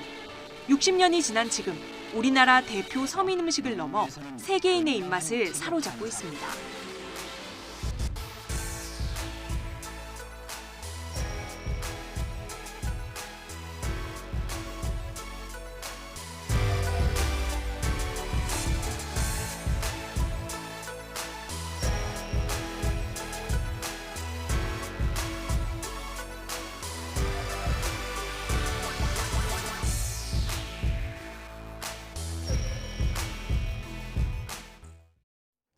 네, 세계인 사로잡은 K라면. 우리나라 라면 정말 맛있잖아요. 그런데 네, 그렇습니다. 외국에서도 잘 팔린다니까 참 기분이 좋은데 얼마나 실적을 낸 거예요? 네, 우리나라 라면 그러니까 K라면 수출액이요. 지난달 말까지 봤을 때 누계 기준으로 역대 최고 실적을 달성했습니다.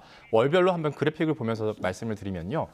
지난달 말 기준으로 봤을 때 10억 2천만 달러를 달성하면서 지난해 연간 수출액인 9억 5,200만 달러를 10개월 만에 달성했습니다. 이 라면 수출의 경우에는요, 2014년 이후 9년 연속으로 성장세를 보이고 있습니다. 또 국가별로 한번 살펴보면요, 세계에서 라면 소비량이 가장 많은 중국에 2억 1천만 달러, 그리고 미국에는 1억 8천만 달러 가까이 수출하는 등 다양한 국가에 이 라면을 수출하고 있고요. 미국과 유럽 시장에서 수출 증가폭이 특히 컸습니다. 주요 수출 기업들은 이런 성과를 소비자들과 함께 나누고 또 물가 안정에 동참하는 차원에서 이달 한 달 동안 국내 대형마트 등에서 할인 행사를 엽니다. 그렇다면 이렇게 K라면이 인기가 높은 비결이 뭔가요? 네, 아무래도 아까 말씀하셨듯이 한국 드라마라든지 영화와 같은 K 콘텐츠의 확산, 또 세계적인 인기를 말씀드릴 수가 있고요. 또 외국인들의 한식에 대한 관심 증가를 꼽을 수가 있겠는데요. 우리 기업들이 현재에 맞는 제품을 개발하고 또 소셜 미디어를 통해서 한국 라면 먹기 먹방 챌린지가 유행한 덕분이기도 합니다. 이 라면 수출 10억 달러는 어떤 의미가 있냐면요. 라면 한 개 중량을 약 120g, 그리고 면발의 길이를 약 50m로 계산했을 때 지구를 무려 2,500여 바퀴 돌 수 있는 규모라고 합니다. 이 K라면 수출 관련 의미에 대해서 설명한 농식품부 장관과 라면업계 관계자의 발언을 끝으로 이번 주제 한번 마무리하겠습니다. 정말 그야말로 어마어마하고 우리 인류 숫자를 계산해 보면 지금 80억 명 인류가 있는데 그야말로 4분의 1이 우리 K라면을 먹은 거다. 정말 이런 날이 올 줄은 몰랐습니다. 라면뿐만 아니라 식품기업 전체가 다 함께 노력해서 함께 승승장구할 수 있는 지구 2,500바퀴를 돌 수 있는 면발의 길이. 네, 앞으로 더 잘 팔렸으면 좋겠습니다. 두 번째 키워드 영상으로 보겠습니다.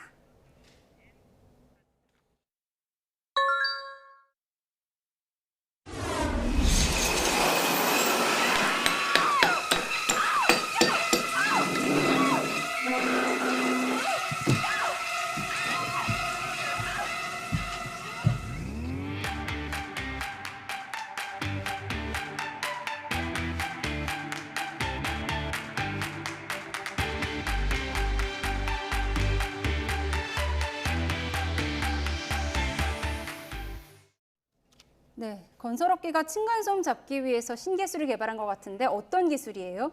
네, 요즘 들어서 건설업계가요, 이 층간소음을 잡기 위한 기술 개발에 네. 발벗고 나서고 있습니다. 먼저 살펴볼 곳은 DL-ENC인데요. 최근 층간소음 1등급 바닥 구조를 개발했습니다.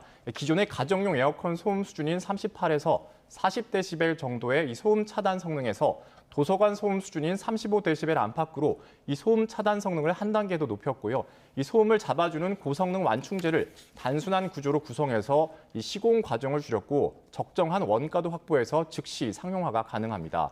또 현대 엔지니어링은요, 국내 업계에서 건설업계에서 최초로 이른바 천장형 차음 구조를 개발했는데요. 기존의 업계에서 활용하던 바닥형 차음 구조와는 달리 층간소음 저감을 위한 구조를 천장에다가 시공하는 기술입니다. 또 우미건설도 두산건설 그리고 유진기업 등과 함께 층간소음 저감에 효과적인 고점탄성 모르타르를 사용한 바닥 구조를 개발했는데요. 이를 통해서 바닥 충격음을 8에서 10데시벨 이상 줄여줄 수 있을 것으로 기대됩니다. 그러니까 뭐 층간소음을 잡기 위한 이 신기술들이 네. 개발됐다고 해서 상당히 좀 이렇게 반가운데, 네. 근데 이렇게까지 건설업계가 좀 기술 개발에 힘쓰는 이유는 뭐예요? 네, 크게 두 가지 정도를 한번 좀 살펴볼 수가 있겠는데요. 일단 지난 2019년부터 올해 7월까지 층간소음 관련 민원이 합계해서 얼마 정도 접수가 됐냐면 무려 28만 건이 훌쩍 넘을 정도입니다. 특히 코로나19 시대 이후에 아무래도 이 거주 공간에 머무는 시간이 늘어나면서 민원 접수는 꾸준히 늘고 있는 데다 사회적인 갈등으로도 이어지는 상황이죠. 이에 따라서 소비자들의 눈높이가 날로 까다로워지고 있고요. 또 정부의 관련 규제 강화도 또 하나의 이유라고 할 수가 있겠습니다. 정부가 지난해 층간소음 사후 점검에서 최저 기준을 통과하지 못하는 아파트에는 준공 허가를 내주지 않겠다고 하는 등 규제를 강화하고 있는 추세입니다. 다만 이 과정에서 대형 건설사에 비해 기술력이 부족한 중소건설사의 부담이 아무래도 클 거란 우려가 나오고 있고요. 또 기술 개발에 따른 공사비 상승 가능성은 아무래도 향후에 슬기롭게 풀어야 할 숙제이기도 합니다. 네, 층간소음 갈등 많은데 이런 기술 개발이 어떤 갈등을 푸는 데 도움이 됐으면 좋겠네요. 저희는 마지막 키워드로 가겠습니다. 천리안 기억하시나요? 추억의 박물관으로. 네, 이 천리안을 아는 세대와 모르는 세대의 세대 차이가 있을 것 같은데요. 네. 국내 첫 PC통신이잖아요. 천리안이 이제 서비스를 완전히 종료한다고요? 네, 그렇습니다. 말씀드리기에 앞서서 한번 관련 영상을 먼저 보면서 이번 주제에 대해서 한번 이야기를 나눠볼까 싶은데요. 영상 한번 보시죠. 지금 나오는 화면이 혹시 어떤 영화인지 무슨 영화인지 혹시 아시나요? 네, 저는 알아요. 네, 혹시 아시나요? 아, 저도 알고 있습니다. 네, 다행입니다. PC통신 시절의 감성을 듬뿍 담은 1997년 영화 접속입니다. 한석규 그리고 전도연이 주연을 맡았고 당시에는 매우 새로웠던 PC통신 채팅을 소재로 큰 인기를 끌었는데요. 당시 시대상을 잘 반영한 영화라고도 하겠습니다. 제가 이렇게 영화 얘기로 시작을 한 건 지난 1985년 국내 PC통신의 문을 연 천리안이 어제 서비스를 완전히 끝냈기 때문인데요. 천리안 운영사는 사업 환경 변화에 따라 양질의 메일 서비스를 유지하기 어려워서 서비스 종료라는 쉽지 않은 결정을 내리게 됐다고 밝혔습니다. 이 앞서 천리안은 통신사 LG유플러스의 전신 가운데 하나인 데이콤의 자회사 서비스로 출발을 했고요. 또 1990년대에서 2000년대 초반까지 하이텔, 나우누리 등과 함께 PC통신 시대를 주도했습니다. 당시 천리안의 위상은 지금으로 따지면 네이버와 비슷한 정도라고 비교할 수 있겠는데요. 네. 이 아무래도 바뀌는 시대상을 거스를 수는 없었죠. 1999년부터 인터넷이 등장하면서 PC통신의 인기는 급격히 줄어들게 됐습니다. 네, 저도 뭐 사실 예전에 이 천리안 유저였기 때문에 좀 한편으로 아쉬움도 있긴 한데, 근데 당시에 이렇게 많은 그 통신들에서 썼던 이용자들이 썼던 말들이 지금도 좀 이어지면서 뭔가 이런 흔적들이 남기도 하잖아요. 네, 그렇습니다. 여전히 흔적은 남아 있는데 PC통신하면 떠오르는 소리. 삐비빅 하는 연결음. 통화 중되고요. 그렇죠. 네, 맞습니다. 네, 다 아시네요. 이렇게 귀를 긁는 듯한 이 모뎀 접속음 혹시 기억하실지 모르겠습니다. 이 PC통신의 특성상 전화망을 이용했기 때문에 당시 PC통신을 쓰면 전화를 동시에 쓸 수가 없었고요. 통신 요금과 정보 이용료를 같이 내는 구조다 보니 요금 폭탄 때문에 난리가 나기도 일쑤였습니다. 이렇게 이용자들이 요금을 아끼기 위해 만든 이른바 정모, 또 번개와 같은 줄임말이 유행어가 되기도 했는데요. 이런 줄임말들은 대부분 아직도 사용되고 있습니다. 또 천리안의 동호회 기능은 많은 사랑을 받기도 했고 여기서 만나서 결혼까지 이어진 사례도 실제 있었는데요. 처음에 제가 아까 잠깐 소개했던 영화 접속도 천리안은 아니지만 PC통신 유니텔 채팅을 통해서 인연이 시작되는 내용을 담았습니다. 네, 참 추억이 많은데 이제 천리안마저 서비스를 종료하면서 1세대 PC통신 명맥은 이제 다 끊기는 건가요? 네, 그렇습니다. 천리안 말고도 이제 하이텔, 나우누리, 유니텔 등이 1세대 PC통신을 주름잡았던 그런 업체들이었는데요. 차례대로 서비스를 중단했습니다. 하이텔이 2007년, 또 나우누리는 2012년에 서비스를 종료했고요. 또 2022년 6월에는 유니텔이 서비스를 중단했습니다. 이번에 이 천리안이 포털 사이트로 전환해서 마지막까지 명맥을 유지하면서 버텨봤지만 어제 서비스를 종료하면서 1세대 PC통신의 명맥이 모두 끊기게 됐는데요. 이 아날로그에서 디지털 시대로 넘어가는 숨가쁜 과도기를 상징하는 공간이자 수많은 인연들의 추억이 켜켜이 쌓인 공간, 또 삐비빅거리던 특유의 모뎀 소리 등 추억이 모두 역사의 뒤안길로 사라지게 됐습니다. 네, 서비스는 어제로 끝이 났지만 이 천리안은 물론 PC통신에 대한 추억 다시 한번 되새겨보는 시간이 되셨기를 바라봅니다. 지금까지 최대유 기자였습니다. 네, 고맙습니다. 감사합니다. 네, 이어서 기업 뉴스 전해드립니다. 기아가 프로야구 구단 기아 타이거즈의 12번째 한국 시리즈 우승을 기념해 할인 판매에 들어갑니다. 다음 달 30일까지 더 뉴 K5와 K9, 니로 하이브리드, 봉고 등 8개 차종 5,000대를 최대 12% 할인합니다. 스타벅스 코리아가 오늘부터 플래너 등을 제공하는 겨울 e프리퀀시 행사를 진행합니다. e프리퀀시는 스타벅스가 여름과 겨울 두 차례 진행하는 행사로 음료를 구매할 때마다 받는 적립 스티커를 모두 모으면 증정품을 받을 수 있습니다. 최근 반도체 사업 부진 등으로 삼성전자 위기론이 제기되는 가운데 삼성전자가 창립 55주년을 맞았습니다. 한종희 삼성전자 부회장과 전영현 부회장은 공동 창립 기념사에서 임직원 모두가 사활을 걸고 기술 리더십을 더욱 강화해 품질 경쟁력을 확보해야 한다고 밝혔습니다. SK그룹 사업 구조 조정의 핵심인 SK이노베이션과 SKENS의 합병법인이 공식 출범했습니다. 자산 105조 규모의 에너지 공룡으로 아시아 태평양 지역 민간 에너지 회사 가운데 최대 규모입니다. 현대백화점이 더현대서울 5층 정원에서 움직이는 대극장을 주제로 한 크리스마스 장식을 공개했습니다. 곰 캐릭터가 열기구를 타고 대극장을 찾아 떠난다는 설정에 따라 열기구 모형의 대형 풍선 6개와 함께 유럽 서커스 마을 분위기의 대형 천막이 설치됐습니다. 국민의힘은 파라과이에 본사를 둔 지식정보 사이트 나무위키의 허위 정보 문제가 심각하다며 국내 접속을 전면 차단하는 방안을 검토해야 한다고 밝혔습니다. 당 미디어특별위원회는 성명을 내고 나무위키는 우리나라에만 서비스하면서도 정작 방송통신심의위원회의 시정 요청은 선택적으로 이행하고 있다며 이같이 주장했습니다. 네, 제주에서 대형 재난이 복합적으로 발생을 한다면 어떻게 될까요? 서민만큼 동원할 수 있는 소방력의 한계가 있을 텐데요. 이런 상황을 가정해서 다른 지역 소방력을 동원하는 대규모 훈련이 제주에서 열렸습니다. 고재형 기자가 이곳에 다녀왔습니다.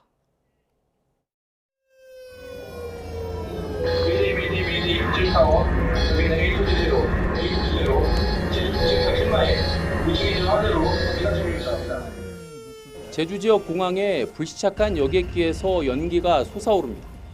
신고받고 출동한 소방대원들이 서둘러 비행기 출입문을 열고 탑승객들을 구조합니다. 출동한 소방차들은 비행기 폭발을 막으려고 쉴 새 없이 물을 뿌립니다. 제주로 향하던 여객기가 엔진 화재로 제주 지역 공항에 불시착한 상황을 가정한 훈련입니다. 불시착 과정에서 엔진과 잔해물이 떨어지며 발생한 한라산 산불과 건물 붕괴 등 복합 재난 상황에 소방당국이 사흘 동안 대응하는 설정입니다. 실제 민항기까지 동원되는 등 실전을 방불케 했습니다. 이번 훈련은 민관군 60여 개 기관과 1000여 명이 참여하는 섬 지역 역대 최대 규모로 진행됐습니다. 특히 광주와 부산, 경남 등 다른 지역 소방관과 특수소방차들이 제주로 출동했습니다. 제주 같은 섬 지역은 자체 소방력에 한계가 있는 만큼 군 수송기와 상륙 함정을 이용해 소방력을 신속히 섬까지 동원하는 절차를 훈련한 겁니다. 공군 수송기, 해군 상륙 함정과 민간 선박을 활용하여 전국의 소방대원과 특수소방 차량을 동원하였는데 차질이 없다는 것을 확인한 훈련이었습니다. 비행기가 다른 지역을 오고 가는 주 이동수단이고 많은 관광객이 찾는 제주도는 이번 훈련의 의미가 더욱 큽니다. 국가로부터 모든 자원을 동원해서 대응을 한 훈련을 처음으로 해봤기 때문에 그런 의미가 크고 저희들을 찾는 1,500만 명 이상의 내외국인의 관광객의 안전을 확실히 지키겠다는 메시지를 충분히 줬다고 생각합니다.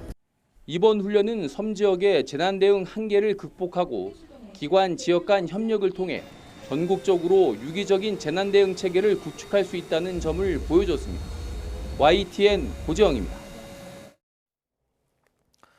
스페인 축구 명문 구단 레알 마드리드가 자국 남동부를 휩쓴 대홍수 피해자들을 위해 100만 유로, 우리 돈 15억 원을 기부했습니다.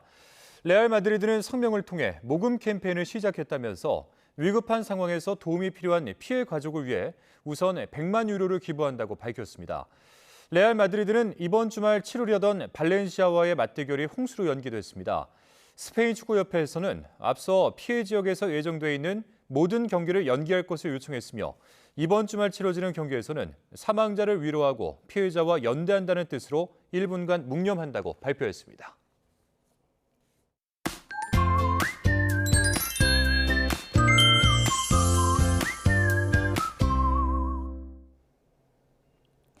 제주도와 남부지방에 비가 점차 강해지고 있습니다. 우리나라에 태풍 콩레이의 직접 영향은 없겠지만 태풍이 밀어올린 수증기로 비구름이 만들어졌는데요.